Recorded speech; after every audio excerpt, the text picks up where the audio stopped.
Welcome to Beautiful Thrift Homemaking. My name's Linda, and I'm reading a vintage cookbook from 1917. It is called A Thousand Ways to Please a Husband. I have a reprint here from Dover Publications. We read 2 chapters per episode and discuss them. The chapters include a story and recipes. The storyline begins in the month of June. Right now we're in the month of November with our story. We're following 1 year in the life of a newlywed named Bettina and her husband Bob. And so this episode we're going to be in chapters 82 and 83. Chapter 82 is after the wedding, and this is the wedding of good friends of Bettina and Bob's. Chapter 82, after the wedding. The stately wedding ceremony had taken place in the big church, and Bettina, climbing into the automobile for the drive to the reception, had, for all her own part in the affair, only a confused memory of music, lights, and faces, soft lavender and soft pink, and Alice and Harry murmuring their vows. "Wasn't it lovely, Bob? Wasn't it stately and impressive?" "Say, aren't you cold?" was his prosy reply. "That church was too warm. Take my coat." "No, indeed, I don't need it. Oh, wasn't it a beautiful wedding? Did Lillian and I walk slowly enough?" And she chattered on about all of the details until the house was reached. The bride and groom were already there, and gay congratulations followed from the many guests. The dining room, where the dainty wedding supper was served, was elaborate with palms and high baskets of roses. Tables about the room held 6, and in the center a large round table, decorated with a broad, low mound of violets and roses, was arranged for the bridal party.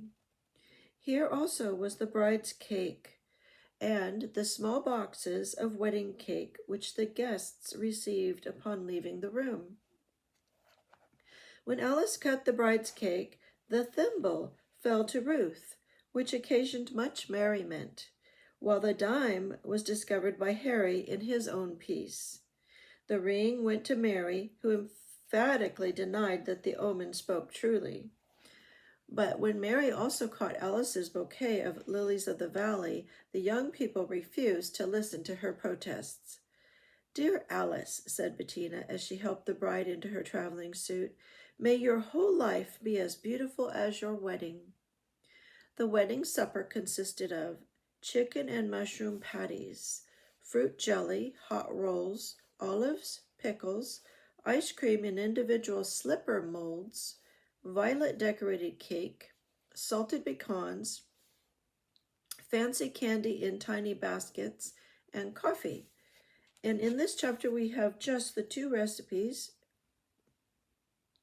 We have the recipe for chicken and mushroom filling for patty shells and fruit jelly.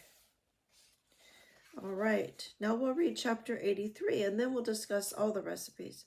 Chapter 83, a happen-in luncheon. Bettina had finished her morning's work and was busy with her mending when the telephone rang. "Why, hello, Bob," she answered, surprised to hear his voice at this time of day. "Bettina," said he, "could you possibly arrange to let me bring Carl Edwards and his wife home to luncheon? They blew in a few minutes ago and leave at 2:30. We haven't much time, you see, and they are especially anxious to see the house. They are planning to build for themselves soon." "Why, of course, Bob," said Bettina, hesitating for the briefest possible second. "It's after 11 now, but I'll be glad to have you bring them. Let's see. I'll give them the salad I had planned for tonight, but I don't know what else. But then I'll manage somehow." "All right, dear, that's fine. We'll be there early, a little after 12. Bettina's emergency shelf was always well stocked, and before her conversation with Bob was over, her mind had hastily reviewed its contents. In a very short time, her oven had scalloped salmon, graham gems, and quick pudding, and she was setting the dainty porch table. "I'm glad the weather is so beautiful," she said to herself, "for it is so much fun to have a hurry-up luncheon like this out of doors." Well, whatever the guests think, I'm sure that Bob will like my menu, for quick pudding is a favorite dessert of his, and he can always eat several Graham gems. For luncheon they had scalloped salmon, Graham gems, apricot sauce, Bettina's vegetable salad, chocolate, marshmallows, Bettina's quick pudding. And in this chapter we have the recipes for Bettina's scalloped salmon, Graham gems, apricot sauce, and vegetable salad, plus the quick pudding. So join me in just a second and we will discuss these recipes. Well, let's discuss chapters 82 and 83. Chapter 82, after the wedding. So Alice is now married to Mr. Harrison, and the wedding was beautiful. As they're leaving the wedding, Alice is sort of floating because she just thought everything was so beautiful and memorable, and she's just replaying it all in her mind, whereas Bob is like, "Are you cold? It's hot in there, and commenting on weather things." So they take a car and go to the reception in the home, probably in Alice's parents' home, and there's tables set up, round tables for the guests. They're talking about the wedding cake in this chapter, which was fun. I like the idea of the small boxes of wedding cake, which the guests received upon leaving the room. So that was fun. And then there's a traditional, perhaps a Southern tradition, of putting some things in, baking them into the cake, and then whoever finds them, gets that. It's like a, what would you call it? Foreshadowing, a foretelling, a fortune-telling thing, I guess, in some ways. So a thimble, the one who finds a thimble supposedly will remain single, and that was Ruth, and she's an engaged young lady. She's engaged to Fred, right? So it said that occasioned much merriment, because obviously that one was false. And then the dime was found by Harry, and that would indicate that he would become wealthy. And then the ring went to Mary. We don't really know who Mary is, one of the relatives. And that one was, she just said, no, but it indicated that she would marry soon. Kind of like the tradition of catching the bride's bouquet means the same thing, right? So let's look at the recipes. The wedding recipes were chicken and mushroom filling for patty shells. And I didn't know what patty shells were, but I looked that up, and they're a type of pastry that is made for having savory fillings inside of it. Okay, it's sometimes they're referred to as patty shells, and sometimes they're referred to as patty cases. So again, they're for a savory filling. They're to be stuffed. So chicken and mushroom filling for patty shells. 2 cups of cooked chicken diced. 1 cup button mushrooms diced. 3 tablespoons pimentos cut fine. 1 teaspoon salt. 1/4 teaspoon paprika. 2/3 cup flour. 2/3 cup chicken fat, and 3 cups of milk. Melt the fat. Add the flour and salt. Mix thoroughly. Add 1/2 cup of milk. Cook until thick. Remove from the fire and heat 1 minute. Add 1 cup of milk and reheat. When it thickens, beat vigorously until creamy. Add the rest of the milk and cook until thicker than vegetable white sauce.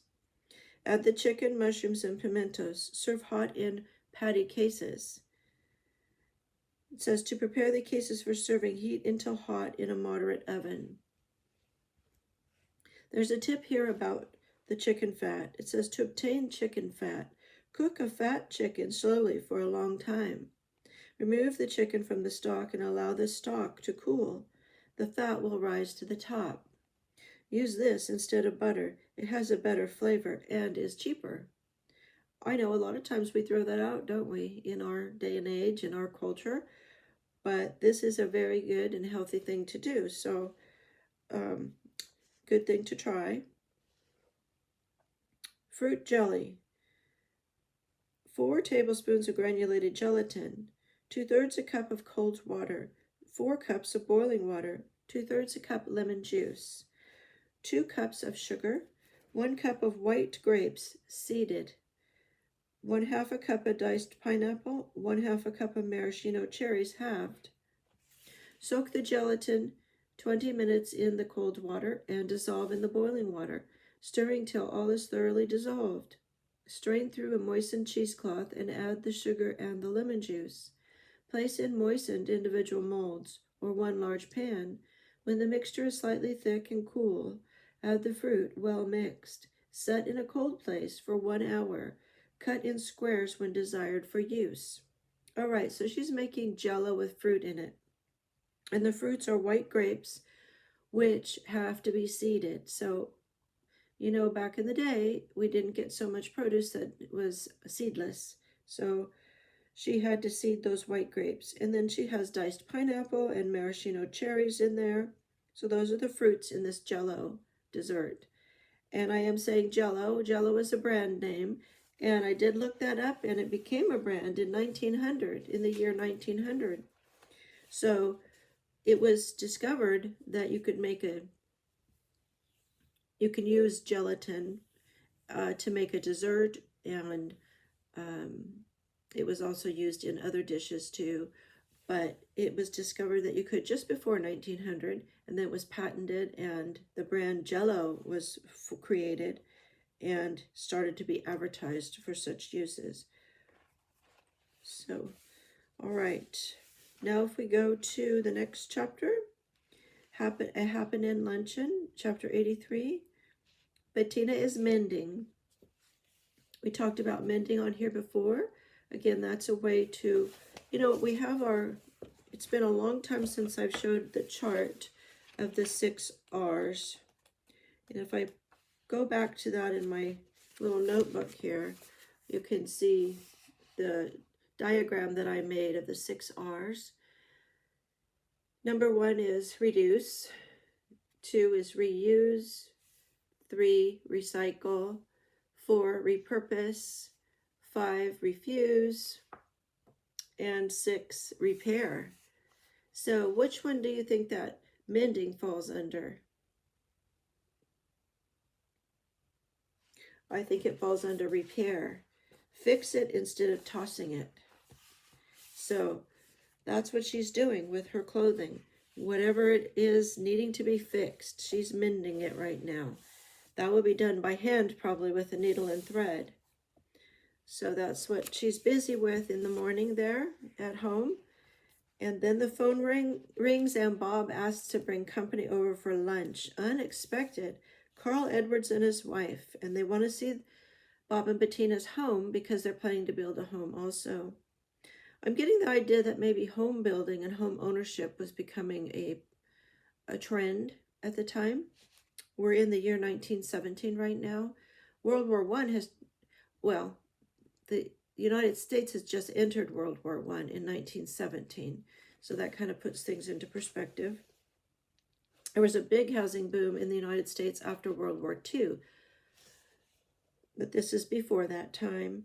And there still does seem to be kind of at least in these stories here. All right. So anyway, she's obviously not prepared to have guests over for lunch. So she thinks, what should she do? And of course, she's cheerfully accepting and glad to have company because she has a heart of hospitality. And she also likes to please her husband with cooperating with what he needs. So this is something that she jumps on, and she decides that she had a salad planned for dinner that night, and she knew she could serve that to the company. And that's called Bettina's vegetable salad. That is made with 1/2 cup of cooked peas, 1/2 cup of diced celery, 1/4 a cup of green pepper chopped, 1/2 a cup of diced cooked potatoes, 1 tablespoon of chopped onion, 2 hard cooked eggs, diced, 2 teaspoons of salt, and 2/3 a cup of salad dressing. Then you will mix the peas, celery, green pepper, potatoes, onion, egg, and salt thoroughly. Add the salad dressing and serve cold on lettuce leaves. Garnish with rings of green pepper and egg slices. So she decides that that's a recipe for 4 portions, and she decides to go ahead and serve that at the luncheon. And then she's going to also make some graham gems, and those are muffins. And graham, remember, is the name of her whole wheat flour. So she has a combination of half and half, half graham flour and half white flour, 1 cup each, with a teaspoon of salt, 1/4 a cup of sugar, 3/4 a teaspoon of soda, which would be baking soda, 3/4 a cup of sour milk, which is probably buttermilk, and 1 egg. So it's a very simple recipe with simple ingredients. Mix, it's going to make 10. Mix the graham and white flour, the salt, sugar, and soda. So she's mixing the dry ingredients, and then she's adding the milk and the egg, beating it for 2 minutes. She fills a well-buttered muffin pan halfway full, then bakes 20 minutes in a moderate oven, which we determined was probably 350 degrees Fahrenheit. Okay, so those are the graham gems, and GEMS, gems. And then there's the scalloped salmon, 4 portions. She pulls from her emergency supplies, from her pantry, and specifically from the part of the pantry she calls her emergency shelf. We covered that at the very beginning in chapter 1, I believe, where we talked about the emergency shelf, because she had just come home from her honeymoon with Bob and needed to make something for them to eat for the very first time. And so she pulled from the emergency shelf for that meal, and she talked about what was on that emergency shelf. So that's in our first episode. But just briefly, I will show you that she's going to serve scalloped salmon, and it's going to have salmon in it. And she has on the emergency shelf 6 cans of small tins of salmon. And then in that, there's also pickles. And she has, let's see, 6 pint jars of pickles on that emergency shelf. So those things she will use for, those are the 2 things she'll pull from for that. So 1 1/2 cups of salmon, 3 tablespoons sweet pickles chopped fine, 1 tablespoon of lemon juice, 1 tablespoon of lemon juice, 1/2 a cup of cracker crumbs, 1 egg, 1/4 a teaspoon paprika, 1/2 a teaspoon salt, 1/4 a cup of milk, 2 tablespoons of fresh breadcrumbs, 1 tablespoon of melted butter. Pick the salmon apart with a fork and add the pickles, lemon juice, cracker crumbs, egg, paprika, salt, and milk using a fork for mixing. Place in a well-buttered baking dish. Melt the butter, add the fresh crumbs, and spread evenly over the top. Bake 20 minutes in a moderate oven. All right. Now she also says that Bob loves her pudding, her quick pudding, and that's part of what she's going to serve also. She's going to make Bettina's quick pudding, which makes 4 portions with 2 egg whites stiffly beaten, 4 tablespoons of powdered sugar, 10 dates cut fine, 3 tablespoons of nuts cut fine, 1/2 teaspoon vanilla, 1/8 teaspoon salt, and 1/4 teaspoon baking powder. Beat the eggs stiffly. Add the nut meats, dates, vanilla, salt, sugar, and baking powder.